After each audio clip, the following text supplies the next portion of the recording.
हरे कृष्ण। आज हम चर्चा करेंगे भगवान श्री कृष्ण कितने परम दयालु है, जो कि हम लोग के लिए रहने के लिए इतना सुंदर घर दिए, मकान दिए, खाने के लिए भोजन दिए, पहनने के लिए वस्त्र दिए। क्यों, किस लिए दिए? भगवान का भक्ति करने के लिए, भगवान का नाम जप करने के लिए। हरे कृष्ण कृष्ण कृष्ण हरे हरे, हरे राम राम राम हरे हरे। इसलिए भगवान दिए हैं। परंतु हम लोग भगवान का वस्तु को इस्तेमाल करते हैं, यूज करते हैं, भगवान का भक्ति नहीं करते हैं, भगवान का नाम जप नहीं करते हैं, भगवान का भजन नहीं करते हैं। केवल 3 टाइम 2 टाइम भोजन करते हैं। केवल भोजन नहीं करना चाहिए भक्तों, भोजन देते हैं, भगवान ही दिया है, भगवान का वस्तु है। ये जो कुछ दिखता है सो भगवान का वस्तु है। उपनिषद में बताया गया है, ईशावास्यम इदम सर्वम।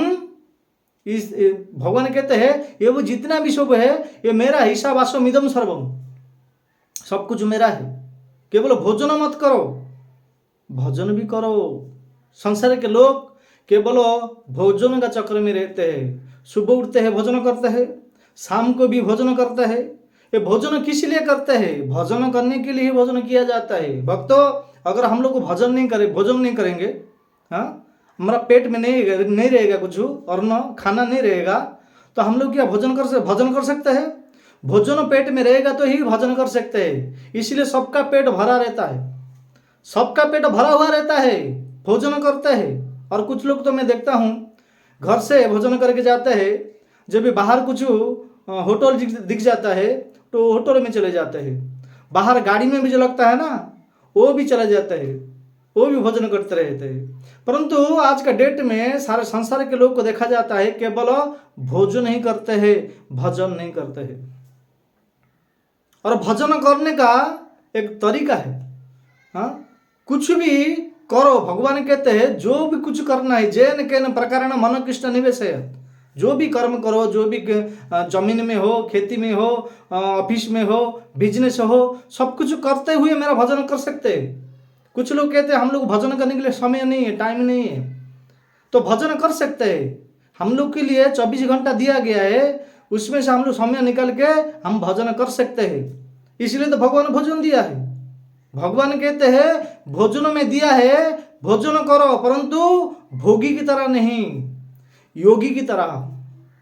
भोगी की तरह भोजन नहीं करना चाहिए, योगी की तरह भोजन करना चाहिए। भोगी और योगी, हाँ, 2 प्रकार का है। कुछ लोग को है भोग भोगते हैं, हाँ, और कुछ लोग को जोगी है। जोगी का अर्थ है भगवान से जोड़ने का प्रयास करता है। क्यों? क्योंकि वो भगवान से अनादिकाल से, भगवान से विमुख होके, भगवान से विद्रोह करके इस संसार में जन्म मृत्यु जराव्याधि में फंस चुका है। वो ये बात को भगवान के भक्त जानता है, इसलिए यो योगी बनता है। एक योगी ही जान सकता है कि भगवान का साथ हम लोग कैसा संपर्क, हम लोग कैसे जोड़ सकते हैं। इसलिए सब कुछ छोड़कर भगवान का शरणागत हो जाता है, योगी बन जाता है। और भोगी की तरह वो भोजन नहीं करता है, भोजन करता है परंतु योगी की तरह। योगी लोग को ज़्यादा भोजन नहीं करते हैं। ज़्यादा भोजन करेगा तो भोजन नहीं हो सकता है। देखिए, जो कोई भी व्यक्ति, हाँ, अत्यधिक भोजन करते हैं उनको नींद आता है, हाँ, उनको भोजन करने का इच्छा नहीं होता है, सोने का इच्छा होता है। इसीलिए स्वल्पाहार होना चाहिए। हम लोग को जब भी स्कूल में पढ़ाई कर रहे थे तो हमारा टीचर लोग को भी एक सुंदर बात बताते थे। 5 शिक्षा देते थे। आज का डेट में स्कूल कॉलेज में ये ज्ञान देते हैं कि नहीं देते हैं मुझे पता नहीं है, परंतु हम लोग को शिक्षा दिया जाता था जब भी हम लोग बालक थे, हाँ, छोटे बच्चे लोग थे, स्कूल में जाते थे, हमको ये 5 बात हमेशा सिखाया जाता था। टीचर लोग, हाँ, हम लोग को सिखाते थे। कौन सा 5 बात? काकचेष्टा बको ध्यानम स्वान निद्रा तथैव च स्वल्पाहार गृह त्यागी विद्यार्थी पंचलक्षणम। फिर से कहता हूं, काकचेष्टा बको ध्यानम स्वान निद्रा तथैव च स्वल्प आहार गृह त्यागी विद्यार्थी पंचलक्षणम। काकचेष्टा, काक का अर्थ है कौवा। कौवा की तरह चेष्टा होना चाहिए। चेष्टा का अर्थ है प्रयास। कौवा कहता देखते हैं ना हम लोग, कौवा जब भी सुबह होता है वो कितना प्रयास करता है, कितना चेष्टा करता है, किस लिए? भोजन के लिए, खाने के लिए। उस पेड़ से वो पेड़ में जाता है, किसका घर का ऊपर बैठता है, किसका गली में जाता है, कोई रोड का ऊपर बैठता है। किस लिए? बहुत प्रयास करता है, बहुत चेष्टा करता है। किस लिए? भोजन के लिए। इधर उधर भागता रहता है। काको चेष्टा उसी तरह, वो तो भोजन के लिए दौड़ रहा है। हम लोग को भी वो कौवा की तरह भोजन के लिए दौड़ना चाहिए। जैसे कि हमारे इस्कॉन में श्री भक्तिवेदांत स्वामी श्रील प्रभुपाद एक शेड्यूल बनाया है, एक नियम बनाया है। क्या वो नियम है? सुबह 4:30 बजे, सुबह 4:30 बजे मंगल आरती, ये कंपल्सरी जाना ही जाना है। बारिश हो, ठंडी हो या धूप हो, ये कंपल्सरी है। अगर कोई भक्त बना है तो उसको कंपल्सरी मंदिर में जाना है, वहां पे आरती दर्शन करना है। इसलिए हम लोग जो भी ट्रेनिंग लेते थे, कुछ भक्त लोग को सुबह नहीं उठ पाते थे। जैसा कि ठंडी का सीजन है, ठंडी लग रहा है, तो भक्त लोग को नहीं उठ पाते थे। तो हमारा एक कमांडर थे, भक्त थे, उनका दायित्व था सब लोग को, भक्त लोग को उठाना, सब लोग को सुबह जगाना। और देखते थे कि 5 दिन 10 दिन और नहीं आता था मंगल आरती में, तो मंदिर का जो अध्यक्ष जो प्रेसिडेंट है, वो बुलाते थे उन भक्तों को, कहते थे अच्छा आप मंदिर में रह रहे हो, मंगल आरती क्यों नहीं आते हैं? हाँ, उनको पूछते थे। तो भक्त लोग को कुछ हम लोग कहते थे कि बहाना बताते थे कि प्रभु जी हमारा सब तबीयत ठीक नहीं है, शरीर खराब है, बीमार है, ऐसा बताते थे। परंतु भक्तों, ये शरीर तो बीमार का शरीर हमको मिला है। हाँ, ये जो शरीर है ये जन्म मृत्यु जरा व्याधि, जन्म मृत्यु जरा और व्याधि, व्याधि का शरीर मिला है, हमको बीमारी होते ही रहेगा। हाँ, और बीमार शरीर में ही हम लोग को रोज भगवान का मंदिर में जाना चाहिए। प्रभुपाद हाँ, प्रत्येक जगह में जितने भी इस्कॉन मंदिर है, प्रत्येक जगह पे ये मंगल आरती हो रहा है। गुरुवाष्टकम जो विश्वनाथ चक्र ठाकुर बहुत सुंदर भाव से लिखा है, बहुत सुंदर 8 श्लोक है। हाँ, बहुत सुंदर भाव से गाते हैं भक्त लोग। एक श्लोक है, मैं आपको सुनाता हूँ। संसार दावा नललीढ़ लोक त्राणाय कारुण्य घन घन तम प्राप्तस्य कल्याण गुणनवस्य वंदे गुरो श्री चरणारविंद, वंदे गुरो श्री चरणारविंद, वंदे गुरो श्री चरणारविंद। ये भक्त मंगल आरती कहते हैं उसको। गुरुवाष्टक में 8 श्लोक है, विश्वनाथ चक्र ठाकुर बहुत सुंदर भाव से लिखा है। उनका अर्थ बहुत है, हमारे पास समय नहीं तो मैं उसका अर्थ भी कहता था। संसार दावानल, इसका अर्थ क्या है? ये संसार में दावागिनी जैसा जल रहा है। जैसे कि आप देखते हैं जंगल में, वन में कोई आग लगाने नहीं जाता है, आग ऑटोमेटिक लग जाता है। तीन चीज जब एक जगह पे इकट्ठा होता है तो वहां पे आग लग जाता है। हम लोग को साइंस में जब पढ़ते थे शिक्षा दिया जाता था, इस जगह पे भी आग लग सकता है अगर 3 वस्तु एकत्रित हो। कौन सा 3 वस्तु है? ईंधन, गर्मी और हवा। ईंधन, गर्मी और हवा, ये तीनों वस्तु एक साथ में जब होता है तभी वहां पे आग लग जाता है। तो जंगल में बहुत बड़े बड़े वृक्ष है, हाँ, कोई आग लगाने नहीं जाता है। ये ईंधन, गर्मी और हवा के कारण वहां पे आग लग जाता है। हाँ, उसको कहते हैं दावागिनी। इतना आग लगता है, इतना आग लग जाता है, बहुत बड़े बड़े जो वृक्ष है, मोटा मोटा वृक्ष है, वो जलकर राख हो जाता है। और जंगल में बुझाने के लिए, उस आग को बुझाने के लिए, ठंडी करने के लिए किसका पास ऐसा फायर ब्रिगेड है? किसका पास इतना पानी है, जल है? फायर ब्रिगेड वाला जाके उनको बुझा सकता है? नहीं। कोई किसका घर में आग लग गया, हाँ, किसका वस्तु का ऊपर आग लग गया है, तो हम लोग देखते हैं सरकार तरफ से हम लोग का पास आते हैं, जो कि उनको फायर ब्रिगेड वाला कहते हैं। परंतु जंगल में इतना सारे वृक्ष को जो जल गया है, उनको कौन बुझाएगा? किसी व्यक्ति का पास, कोई फायर ब्रिगेड का पास भी ऐसा पानी नहीं रहता है। उसको कहते हैं संसार दावा नललीढ़ लोको। इसी तरह जंगल में जैसा आग लग जाता है, इसी तरह हमारा भी हृदय में आग लगा हुआ है। कौन सा आग लगा है? काम, क्रोध, लोभ, मोह, मद, मात्सर्यता, ये जो 6 प्रकार का आग लगा हुआ है हमारा शरीर में, उसको कौन बुझाएगा? उसको बुझाने के लिए कोई नहीं है। कौन बुझा सकता है? जैसा कि जंगल में आग लग गया, उसको कौन बुझा सकता है? जब ये स्वर्ग से बारिश होगा, जब ये बरसात होगा, ऊपर से अधिक मात्रा से बारिश होगा, तभी वो जंगल का आग बुझ सकता है। हाँ, उसी तरह हमारा जो हृदय में काम, क्रोध, लोभ, मोह, मद, मात्सर्यता, ईर्ष्या, द्वेष, निंदा, कपट, वैष्णव, अपराध, ये जो आग लगा है, उसको कौन बुझा सकता है? गुरु ही बुझा सकते हैं। गुरु के पास, गुरुदेव के पास ही ऐसे शक्ति है जो हमारे हृदय में दावाग्नि लगा है, अनादिकाल से आग लगा हुआ है, उसको बुझाने का शक्ति केवल एक ही मात्र उपाय है, वो गुरुदेव ही बुझा सकते हैं। जैसा जंगल में आग लग जाता है, उसको बुझाने वाला संसार में कोई नहीं रहता है। जब ये देवराज इंद्र वर्षा करते हैं, प्रत्येक जगह में पानी गिरता है, जल गिरता है, तो बरसात से वो अग्नि जो दावा पूरा उदासन से, जोर से, इतना प्रज्वलित अग्नि जल रहा है, उसको बुझा सकते हैं केवल इंद्र ही बुझा सकते हैं, प्रचंड वेग से। उसको कहते हैं प्रचंड वेग। जब आग लग जाता है, प्रचंड वेग से वो जलते रहता है। उसको बुझाने का केवल एक ही मात्र उपाय है, जब ये बरसात होगा, वर्षा होगा, तब जंगल का आग बुझेगा। इसी तरह हमारे हृदय में ये जो आग लगा हुआ है, हमारे गुरुदेव ही हमको बुझा सकते हैं, और भक्तों किसी का पास नहीं ये शक्ति। इसलिए इसी तरह 8 प्रकार का श्लोक श्रीपाद विश्वनाथ चक्रवर्ती ठाकुर लिखा है। आप लोग का पास अगर नहीं है तो हमारा इस्कन में, प्रत्येक इस्कन के शाखा में ये एक पुस्तक मिलता है, उसको कहते हैं भजनमाला। ये पुस्तक का नाम भजनमाला है। उस भजनमाला में विश्वनाथ चक्रवर्ती ठाकुर पाद लिखे हैं, बहुत सुंदर भजन है, और भक्तिविनोद ठाकुर भी सुंदर सुंदर भजन लिखे हैं। वासुदेव घोष वो भी सुंदर लिखे हैं। नरोत्तम दास जी वो भी बहुत सुंदर भाव से भजन लिखे हैं, उसको कहते हैं वैष्णव भजन। तो बाहर का जो अलग अलग भजन कहते हैं, वो लोग सिंगर है, भक्त नहीं है।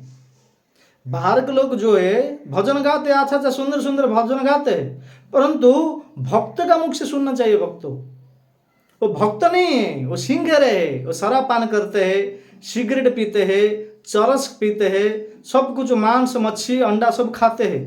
वो पैसे के लिए कोई व्यक्ति अगर गाना लिखा है, एक गीत लिखा है, वो सिंगर के पास जाते हैं और उनको ऑडिटिंग करके वो गाना गाते हैं, बाद में पब्लिक करते हैं, पब्लिसिटी करते हैं। तो उन लोग का मुख से कितना भी अच्छा भजन हो, सुनने से हमारा हृदय में नहीं लगेगा, क्योंकि वो भक्त नहीं है। ये जो वैष्णव भजन है, ये वैष्णव भजन किसको कहते हैं? जो वैष्णव है। वैष्णव किसको कहते हैं? जो भगवान का विष्णु के भक्त है, जो भगवान विष्णु के, नारायण के, कृष्ण के, जगन्नाथ के, राम के जो उच्चारण, नाम उच्चारण करता है, उनका जीवा में नाम उच्चारण होता है, वही व्यक्ति वैष्णव है। कोई भी वैष्णव नहीं हो सकता है। जो व्यक्ति भगवान विष्णु के नाम जप करता है, भगवान विष्णु को भोग लगाता है, भगवान विष्णु के लीला श्रवण करता है, भगवान विष्णु के शरणागत होता है, वही व्यक्ति है वैष्णव है। ऐसे वैष्णव के मुखारबिंद से ये भजन सुनना चाहिए। आजकल के डेट में हजार केज सिंगर वाले हो गए, सिंगर संगीत का, परंतु बार बार सुनने से भी कुछ फायदा नहीं होने वाला है, क्योंकि वो भक्त नहीं है। भजन गाया है, पैसा के लिए गाया है, वो सिंगर है, भक्त नहीं है। परंतु ये वैष्णव देखिए, नरोत्तम दास ठाकुर बहुत कितना सुंदर गाए है, वो भी परम वैष्णव है। विश्वनाथ चक्रवर्ती ठाकुर जो अभी बताया मैं, संसार दावानल, वो भी परम वैष्णव है। भक्तिविनोद ठाकुर वो भी परम वैष्णव है। ऐसे अनेक अनेक भक्त लोग जो है बहुत सुंदर भाव से इस भजन को गाए हैं। इसलिए हमारा भी कर्तव्य होता है, हम लोग को भी ये भजन गाना चाहिए। संसार के लोग की तरह हम लोग को केवल भोजन नहीं करना चाहिए, भोजन नहीं करना चाहिए। भगवान इतना सुंदर व्यवस्था किया है हम लोग के लिए दिया है। ये इतना सारा जो व्यवस्था किसी लिए, हम लोग को घर का ऊपर घर बनाते हैं, हाँ, गाड़ी खरीदते हैं, बंगला खरीदते हैं, जमीन खरीदते हैं, प्लॉट खरीदते हैं, बहुत प्रकार के वस्तु खरीदते हैं, परंतु ये सब पहले था, अभी भी है, बाद में भी रहेगा। हम लोग को नहीं रहेंगे। हम लोग किस लिए आए, हम लोग को नहीं जानते हैं। हम खाना क्यों खाते हैं? हाँ, जीने के लिए। काम क्यों करते हैं? खाना खाने के लिए। हम लोग क्यों काम करते हैं? बहुत परिश्रम करते हैं, सुबह से शाम, शाम से सुबह तक क्यों परिश्रम करते हैं, क्यों काम करते हैं? ना खाने के लिए, खाने के लिए काम करते हैं, परंतु खाना क्यों खाते हैं? जीने के लिए। क्यों खाना खाते हैं? जीने के लिए खाना खाते हैं। काम करते खाने के लिए, खाना खाते जीने के लिए, परंतु भक्तों हम क्यों जीते हैं पता नहीं। कभी आपने आपको पूछा है? कभी आपने आपको जिज्ञासा किया है कि आज तक मुझे 40 साल हो गया, मुझे 50 साल हो गया, मैं क्यों जी रहा हूं? कभी जिज्ञासा किया है? खुद को पूछा है? नहीं तो बाहर हमारा भक्त लोग जाते हैं, हाँ, उनको कभी पूछा है क्यों जी रहे? ये तो कुत्ता बिल्ली भी जी रहे हैं ना। कुत्ता भी जी रहा है, बिल्ली भी जी रहा है, गधा भी जी रहा है। किस लिए जी रहा है? 4 चीज के लिए जी रहा है, आहार, निद्रा, भय और मैथुन। ये 4 कार्यों के लिए ही जी रहा है ना। खाना खाने के लिए, सोने के लिए, संतान उत्पन्न करने के लिए, अपना सुरक्षा रक्षा प्रदान करने के लिए 4 वस्तु के लिए जी रहा है। ये तो कुत्ता की तरह हम लोग भी जी रहे हैं। कुत्ता भी खाता है, हम भी खाते हैं। कुत्ता भी सोता है, हम भी सोते हैं। कुत्ता भी संतान उत्पन्न करता है, हम भी संतान उत्पन्न करते हैं। वो भी अपना सुरक्षा रक्षा करता है, हम भी करते हैं। उसमें फर्क क्या, डिफरेंस क्या है? क्या डिफरेंस है? क्योंकि हमारा पास बुद्धि है, हमारा पास हम भक्ति कर सकते हैं, जप कर सकते हैं, भगवद गीता पढ़ सकते हैं, भगवान का भजन कर सकते हैं। और जो हम खाना खाते हैं वो खाना नहीं खाते। हम लोग जो भक्त होते हैं वो खाना नहीं खाता है।